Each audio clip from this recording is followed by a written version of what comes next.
I'm Brian Thornton, Commissioner of the Western Athletic Conference. The most important mission we have is serving the student athletes that bear the names of our 11 fantastic institutions. I hope you enjoy getting to know some of these fantastic student leaders as I travel around the conference, bringing you some of their fascinating and exciting stories.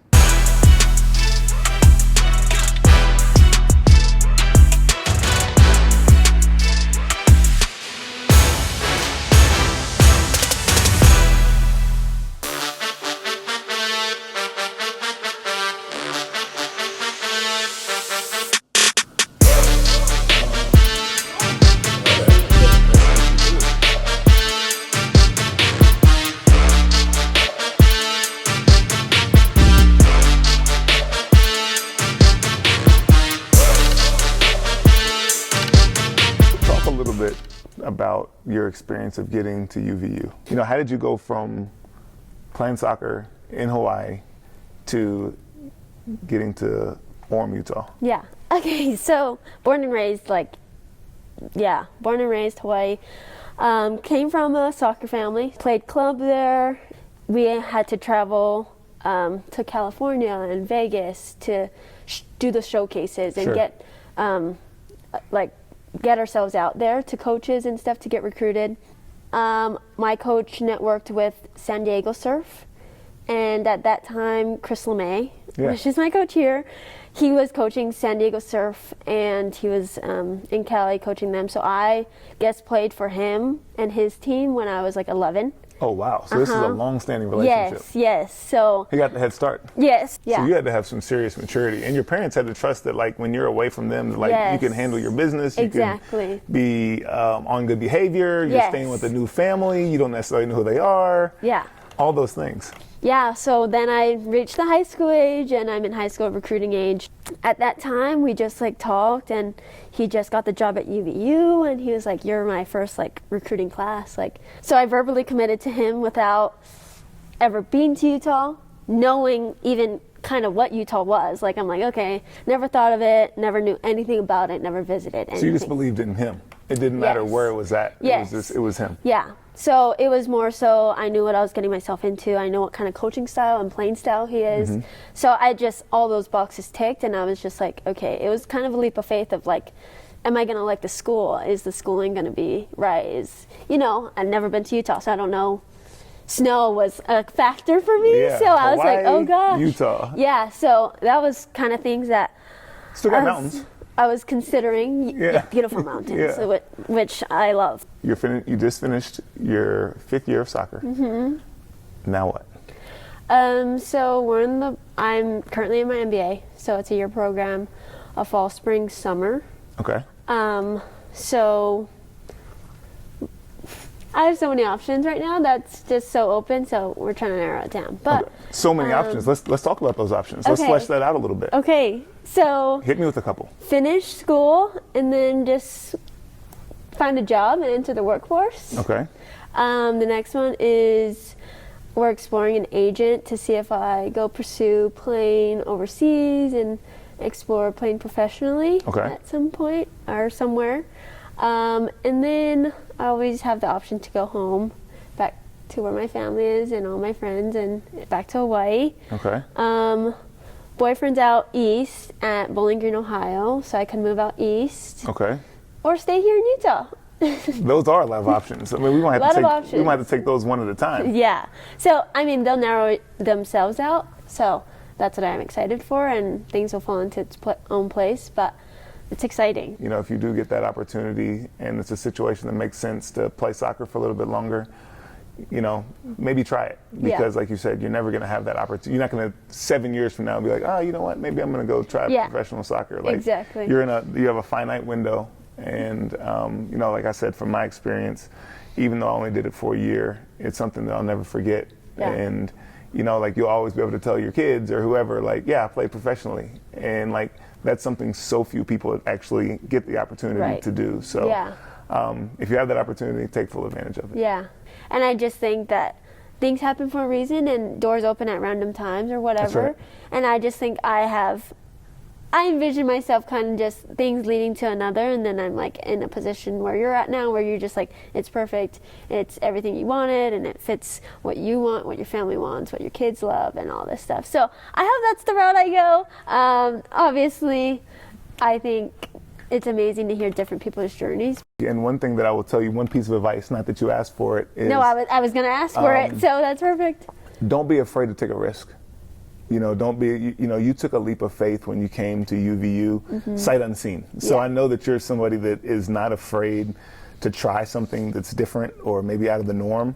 But like, don't be afraid to take a risk, and like always bet on yourself, because like you're a smart young lady, and you put yourself in this position for a reason. And so like when there's opportunities to like go right, when everybody else is like, oh, left is easier, left is safer, but like that like there's more opportunity if I go right down the road. Don't be afraid to take that chance, because the people who don't, they get left behind. Again, my coaches helped me get back on track in that aspect of kind of giving me the same advice, and they're just like, Nikki, like, you need to just do what you want to do. Like, do it for yourself. Don't let other people tell you that you don't want to do this, because you don't know. If you try something and it doesn't work out, it might be the thing that leads to the thing. Right. But if you don't ever try, you'll never know. Sometimes like the best thing about not liking something is you figure out you didn't like it. Yes, exactly. And so it's always worth that chance to see if it's going to be something that's going to stick or not. Yeah, exactly. Well, I know one thing, that I'm excited about following your journey. Thank you. And seeing where it goes. And one day I'm sure you'll be running something, a company or a sports organization or something like that, and maybe I'll have to call you and see if you can hire me. Or you hire me. Hey, we could be on to something. So, maybe. I love it. Thank you for taking the time. Oh, thank you. On a Saturday afternoon, and you could be doing a million other things, but this has been fantastic, and I've really loved getting the opportunity to get to know you. This has been amazing. Thank you for the opportunity. Thank you.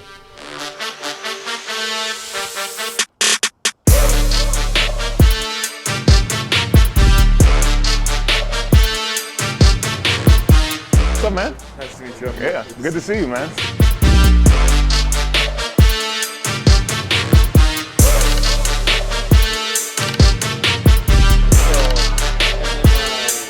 Walk me through going from Raleigh, North Carolina, high school student. This might take a minute. Oh, you're good. You know what I'm saying? Walk me through Raleigh, North Carolina, high school student, playing basketball, playing a little football, and track. 3-sport athlete, big time, okay, apparently. Now, how do we get to Utah Valley? I did sports growing up. I wouldn't say I was amazing at any of them. I was just your standard, especially in like basketball and football and stuff. North Carolina's kind of, they breed basketball players and football players down there. So when I was in high school, actually, there was another missionary who was from Utah, and he went to UVU, and he did track and field. His name's Jeff. He came to a couple of my track meets. I got really close with him. And then I ended up serving a mission as well. Where'd you serve your mission? In Utah. There's a little connection. There's the first. On my last month out here, he came and he took me to breakfast with my companion, and he was like, you should throw at UVU. Are you thinking about going to college? He was really adamant at that lunch meet, like, no, you should throw. Like, I'll text your dad. Don't worry. Like, we'll get it set up.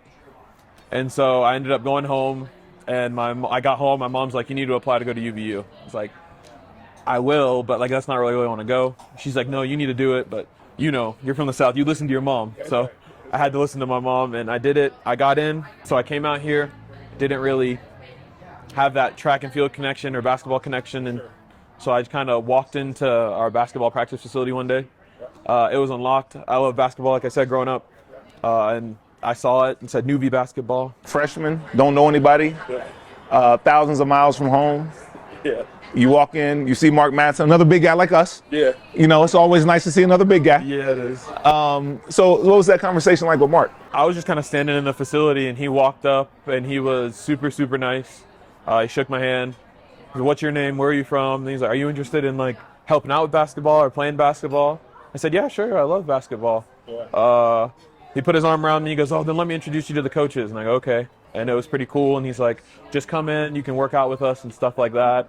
And so over the summer I would go in there, they'd let me shoot around and stuff like that, and it was a fun time. And then after that, I'd go throw. outside the track and then send my videos to the multis coach who was there at the time. So you were just throwing? Yeah. Like you were just hoping to have some nice tape, some videos turned in. Hey, here's my numbers, here's my throws. Yeah. Yeah. And Kyler, who was the multis coach, he was like, no, yeah, they look good. And so he was like, I don't know, because we don't have a throws coach and I'm a multis coach, so I don't know if I can take you. I get a text message, and it's a random number, and it's, hey, Nick, my name's Jill Camarina Williams. I'm the new throws coach at UVU. I've seen your videos. Let's have a meeting tomorrow. She said, you know what, like, I like you. Like, you have a decent body for throwing. Let's give you a tryout, and we'll see how that goes from here. What is next outside of sports for you? You know, like whenever the last throw gets thrown, what do you want to do after that? So I'm studying healthcare administration. Okay. So I'd like to work in a hospital and do the administrative side of the hospital.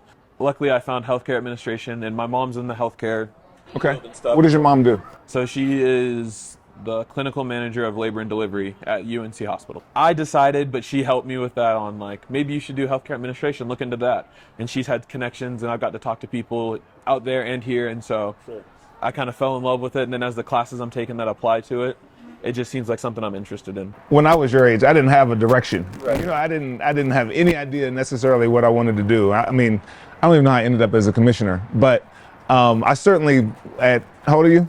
26. 26. I certainly wasn't thinking about that. I think with all the noise that's going on in college athletics, you know, whether it's name, image, and likeness or transfer portal or, you know, just the craziness that exists, sometimes I think we all kind of lose sight of what this is really all about. It's really about the student athletes. It's about their experience. It's about, you know, their education.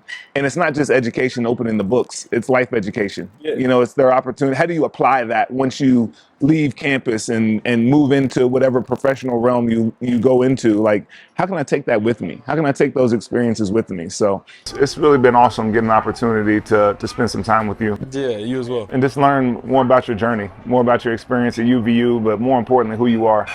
And, you know, the goals are to get on the podium. Yeah. And so I certainly look forward to following you, and make sure that you connect with me next time you're in Dallas. I will. Don't worry. All right.